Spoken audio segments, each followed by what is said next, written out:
El objetivo de este proyecto es la optimización del proceso de elaboración del flan de Doña Juanita, para darle otra utilidad al tiempo que podríamos ahorrar, empleando una olla a presión, la cual acelera y optimiza el proceso de cocción que puede ser descrito y calculado utilizando conceptos de termodinámica. Por lo tanto, se calculará el tiempo necesario para que el flan esté listo, así como la cantidad mínima de agua que Doña Juanita debe agregar para que no se evapore durante el proceso. El proceso de elaboración de este proyecto se dividió en dos partes. La primera, dedicada al cálculo del tiempo en el cual el flan estaría listo para el consumo, mediante la ley de enfriamiento de Newton, que señala que cuando la diferencia de temperatura entre un cuerpo y el ambiente no es demasiado grande, el calor transferido en la unidad de tiempo hacia el cuerpo o desde el cuerpo por conducción, convección o radiación es aproximadamente proporcional a la diferencia de temperatura entre el cuerpo y el medio externo, del cual se deriva la ecuación que se mostrará más adelante. Mientras tanto, para la segunda parte, utilizamos una ecuación que involucrará las variables que conocíamos, que en este caso fueron tiempo, el calor de entrada, que sería el calor de la flama para este problema, y la masa o volumen.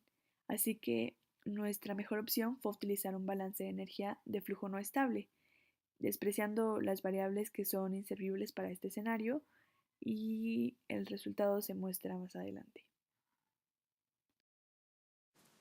En la metodología primero separamos qué es lo que sabíamos de lo que no sabíamos. Por ejemplo, sabíamos que iba a ser, que utilizan la misma Q, tienen la misma flama, que la olla de presión está en condiciones de saturación, que nuestra masa final tenía que ser cero porque al final nos teníamos que quedar sin agua, entonces de ahí partíamos para ver cuántos litros eran los que necesitábamos. También sabíamos el tiempo normal de cocción, que eran 45 minutos. La presión utilizada es la ambiental, porque es la presión ambiental aquí en Puebla, y la presión de la olla iba a ser esa más la de la presión atmosférica de aquí en Puebla.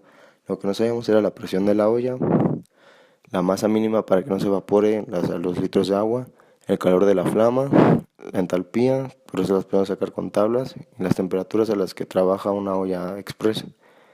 Tampoco sabíamos el tiempo de cocción en una olla express, que era lo que nos pedía. Después nos generamos una lluvia de ideas en las cuales propusimos usar segunda ley de termodinámica, un calentador eléctrico, considerar condiciones iniciales, energía en transición, transferencia de calor, ley de enfriamiento de Newton, balance de materia, considerar la olla como una máquina térmica y otras más. Pero a partir de ahí fuimos investigando qué era viable y qué no. Por ejemplo, la segunda ley de la termodinámica no era viable porque no pudimos relacionar el tiempo y las condiciones que tenemos en esta fórmula. El calentador eléctrico tampoco porque la flama no iba a ser igual. También otra idea que propusimos fue el área de la válvula por donde escapaba la presión para que se regulara, pero vimos que no era viable porque el área es muy pequeña, entonces la podemos despreciar y así nos evitábamos de más problemas.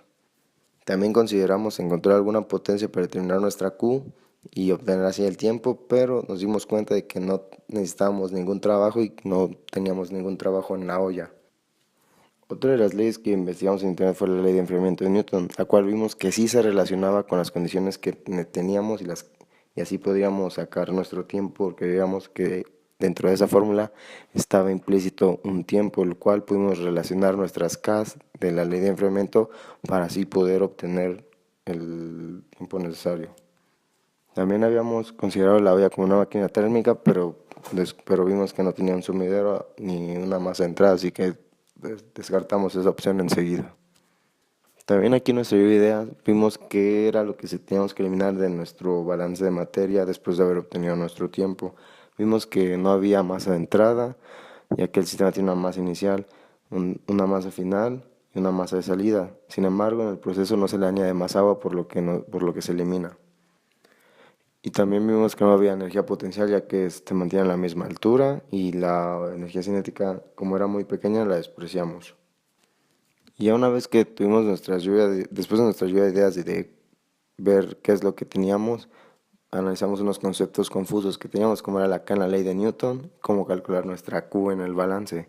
Al investigar vimos que la K era una constante proporcional, la cual pudimos igualarla para así poder sacar nuestro tiempo, Y la Q sí no depende del, de la flama que se utilizara, o sea, pero nunca pudimos resolver muy bien ese problema. La Q, de hecho lo dejamos en términos de Q, el último resultado, que fue nuestra masa. Para la primera parte de resultados, utilizamos la ley de enfriamiento de Newton e integramos la fórmula que nos da, lo que nos da como resultado que el logaritmo natural de la temperatura menos la temperatura ambiente es igual a menos la constante por el tiempo. De esta fórmula podemos ver que solo contamos con el tiempo de cocción común y con la temperatura ambiente. Para calcular la temperatura de la olla y la temperatura de la olla express, debemos utilizar las tablas del libro Engel e interpolar, utilizando la presión atmosférica y la suma de la presión atmosférica más 150 kilopascales, que es a lo que trabaja la olla express. Una vez obtenidos estos valores, podemos regresar a la ecuación e igualar nuestras constantes, ya que en ambos lados usamos agua. Después de hacer esto, despejamos el tiempo de la olla y sustituimos los valores anteriormente obtenidos, lo cual nos da un resultado de 16.51 minutos, que es el tiempo en el que va a estar totalmente cocido el flan. Para la segunda parte de los resultados, utilizamos la fórmula general del balance de energía para flujo no estable. En este eliminamos las variables que no se usa y aplicamos también la fórmula de balance de masa, lo que nos queda que la masa de salida es igual a la masa inicial, ya que la masa final se evapora completamente y no hay una masa de entrada. También podemos observar que el flujo calorífico menos la masa de salida por la entalpía de salida es igual a menos la masa inicial por la energía interna. De aquí podemos despejar la masa inicial y sustituir los valores de la entalpía y de la energía interna. Para calcular estos valores, debemos volver a nuestras tablas del libro Engel y sacarlos con la presión atmosférica y la presión de la olla. Una vez obtenidos, los sustituimos nuevamente en la fórmula y multiplicamos todo por el tiempo, en horas. Tras haber multiplicado esto, nos va a quedar que la masa inicial es igual a 0.275 Q sobre 2190.182. Esto nos da en términos de calor, ya que no pudimos encontrar cuánto calor da la flama a nuestro sistema.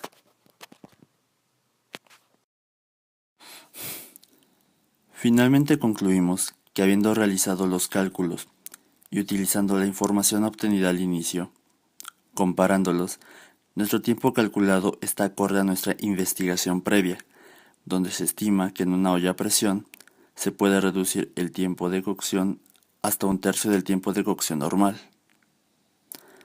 Tomando en cuenta el requisito de la olla a presión de no quedarse sin agua durante el proceso, se manejó un balance de energía para un proceso de flujo no estable, y de esa forma conocer la óptima cantidad de agua a emplearse.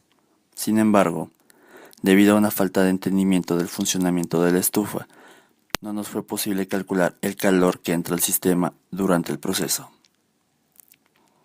Por lo tanto, para terminar, sabemos que el tiempo de preparación del flan sí se reduce considerablemente, por lo que doña Juanita sí podrá ahorrar el suficiente tiempo para poder preparar sus igualmente deliciosas cremitas.